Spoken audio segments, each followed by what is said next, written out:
Hi friends, in this video, let us see how to do the critical path analysis in Primavera P6. This is the small sample project schedule. I will use it for demonstration now. You can also do the same thing in your respective schedules. So please watch carefully and ask questions in the comment section.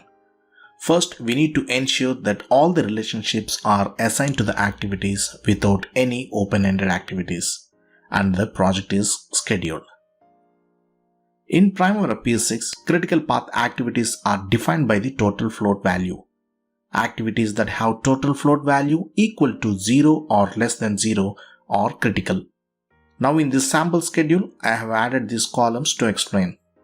You can see that the project's completion date is 15th February 2023. Apply the filter to see the critical activities.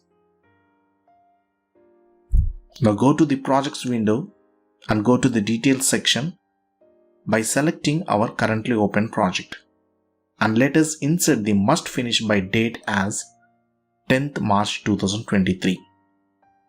Again go to the activities window and schedule the project. You will see that all the filtered critical activities have turned to non-critical as the total float values are greater than 0 now. Now, in order to determine the critical path, you must change the critical path definition of P6. Go to Schedule Options and change the critical path definition as longest path from the total float definition. Click Close and again Schedule.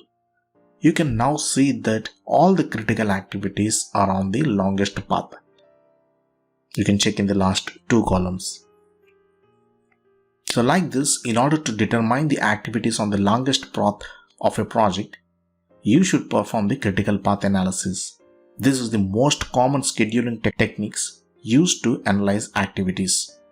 Got it, friends? So in this way, you can do the critical path analysis in Primavera P6. I hope you enjoyed this tutorial. If yes, please give me a like, share and comment. For further more interesting videos, please do subscribe DP Tutorials. Thank you friends. Thanks.